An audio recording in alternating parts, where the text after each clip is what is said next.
में पुलिस पर धमाका हुआ था। उस धमाके के रिजल्ट में वहाँ के बाशिंदे जो लिवीज फोर्स है उन्होंने कुर्बानियां दी। उस धमाके के खिलाफ उन लिवीज के हक में, पुलिस फोर्सेस के हक में वहाँ के रोशन फिक्र नौजवानों ने एक परलत लगाया। वहाँ पर बैठे 3-4 दिन तक वो बैठे हैं। ये आजादी बोलने की, ये आजादी उन लोगों को नहीं दी गई।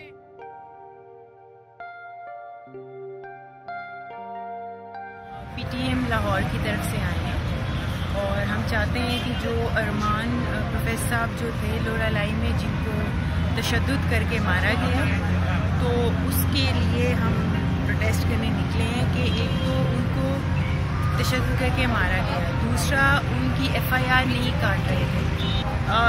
जब उनके जनाजे पे उन्हें शामिल होने के लिए पीटीएम लीडरशिप गई है तो उनको रोका गया है।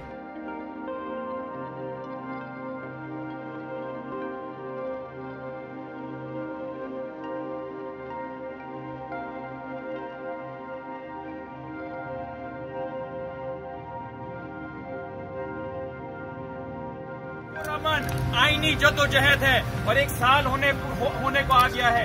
काश कितना बेहतर होता कि रियासत कुछ होश के नाखून लेती, आज मज़ाकरात होते, आज मामलात को तय किया जाता। इसके बजाय, ये करने के बजाय, पुरअमन रास्ता तलाश करने के बजाय 1 साल बाद एक लाश की सूरत में तोहफा दिया गया है।